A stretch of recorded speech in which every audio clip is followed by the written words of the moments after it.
Bismillahirrahmanirrahim. Kita mengetahui tentang hukum rokok, ya, bahwa pendapat yang benar dalam perkara rokok, rokok itu adalah sesuatu yang haram, ya, sesuatu yang haram.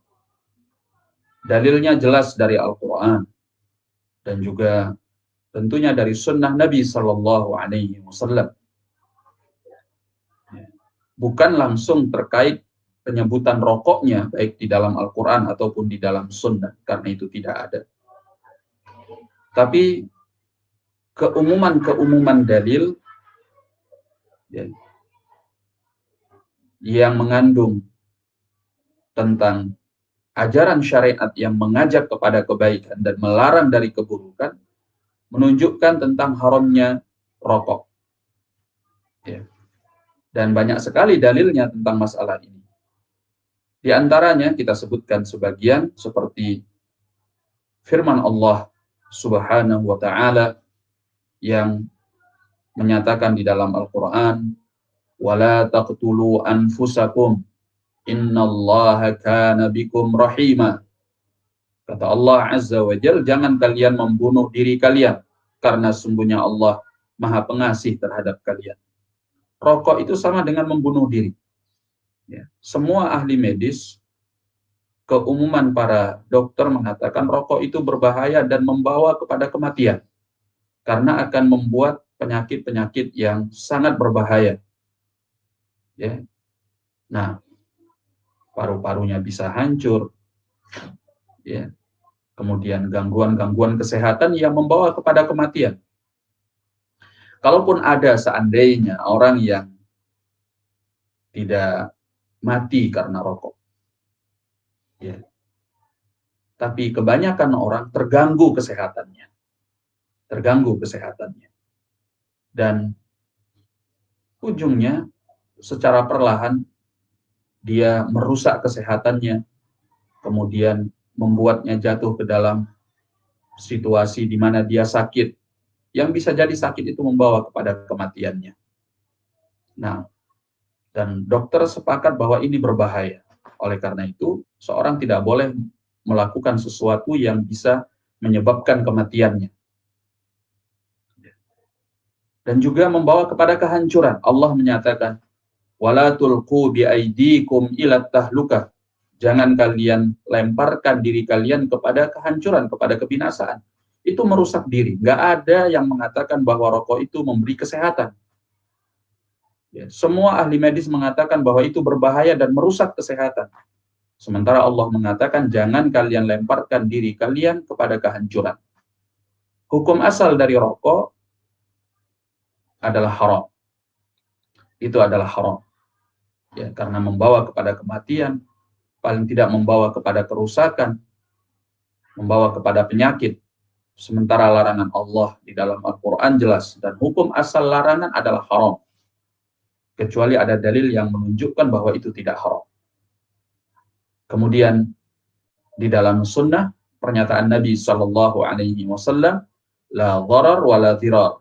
Tidak boleh membahayakan dan tidak boleh pula dibahayakan. Seorang muslim tidak boleh membahayakan dan tidak boleh pula dibahayakan dirinya. Maka ini semua segelintir dalil yang menunjukkan tentang keharaman rokok. Ya.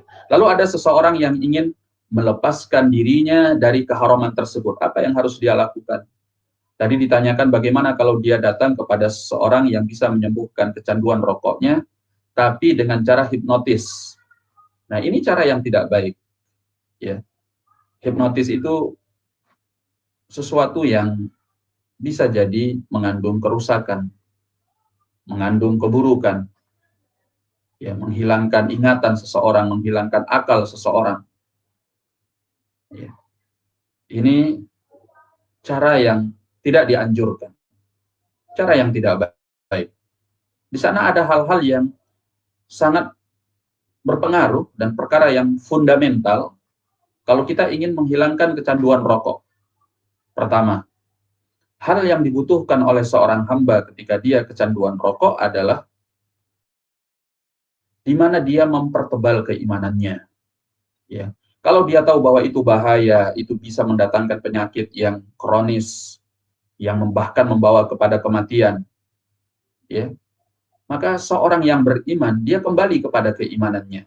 Tekadnya yang kuat dan imannya kepada Allah, itu yang akan menghentikan dia dari kecanduan rokok.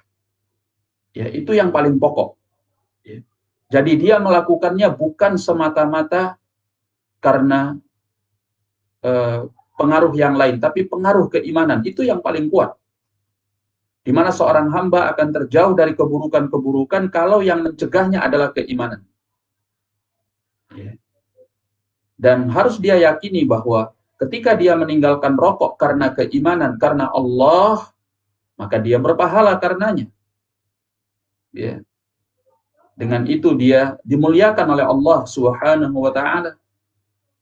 Dan Nabi Shallallahu alaihi wasallam menyatakan, man taraka syai'an lillah awadhahu Allah khairan min. Barang siapa yang meninggalkan sesuatu karena Allah, Allah ganti dengan yang lebih baik. Ya, jadi dia harus ingat bahwa dia meninggalkannya karena keimanan. Ya, Allah perintahkan dia di dalam Al-Quran untuk tidak membunuh dirinya, dan Allah larang dia untuk menghancurkan dirinya. Dia ketika mentaati Allah dalam perkara ini, dia berpahala. Dan dia yakin dari ucapan Nabi, dari sabda Nabi SAW, kalau dia melakukannya karena keimanan, dia akan diganti oleh Allah dengan yang lebih baik. Ini pokoknya, ini dasarnya, ini pondasinya. Ya. Kemudian didukung dengan cara tidak bergaul secara intens dari orang-orang yang memang pecandu rokok. Jauhi lingkungan-lingkungan yang membuat dia teringat kembali, terkenang kembali akan rokok tersebut. Ya. Lalu mungkin bisa dia ganti rasa yang hilang di lidahnya karena biasanya ngisap rokok, misalnya habis makan, habis minum, dan sebagainya. Bisa dia ganti dengan kebiasaan ngemut permen, atau mungkin ada herbal-herbal yang baik yang bisa menghilangkan kecanduan rokoknya tersebut, bekas-bekas nikotin yang menempel di lidahnya.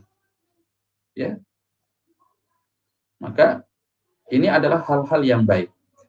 Terutama yang paling penting adalah dia jauhkan pergaulan yang membuat dia kembali kepada kemaksiatan itu, kembali kepada menghisap rokok. Orang-orang yang tidak mengajaknya untuk bertakwa kepada Allah, maka hendaklah dia jauhkan dirinya dari itu semua. Makanya tatkala seorang yang ingin meninggalkan keburukan, dia harus meninggalkan sebabnya. Ya. Meninggalkan lingkungannya, meninggalkan pergaulannya. Ketika ada seorang yang ingin bertaubat dan dia bertanya kepada seorang alim, sebagaimana dalam hadis yang muttafaqun alaih dikeluarkan oleh Al-Bukhari dan Muslim, alim itu mengatakan untuk dia meninggalkan negerinya dan pergi kepada negeri lain. Dia tinggalkan negerinya yang penuh dengan orang-orang buruk yang tidak mengibadahi Allah, lalu dia pergi ke negeri lain yang di sana terdapat orang-orang yang senantiasa mengibadahi Allah Subhanahu wa ta'ala. Artinya dia tinggalkan lingkungannya, dia tinggalkan pergaulannya, supaya dia tidak terpengaruh dan kembali kepada keburukan itu. Ini sangat penting sekali. Nah, mempunyai orang-orang yang justru mendukung dia kepada kebaikan, mendukung dia untuk menjaga kesehatannya, mengamalkan agamanya. Begitu. Wallahu a'lam bishawab. Nah,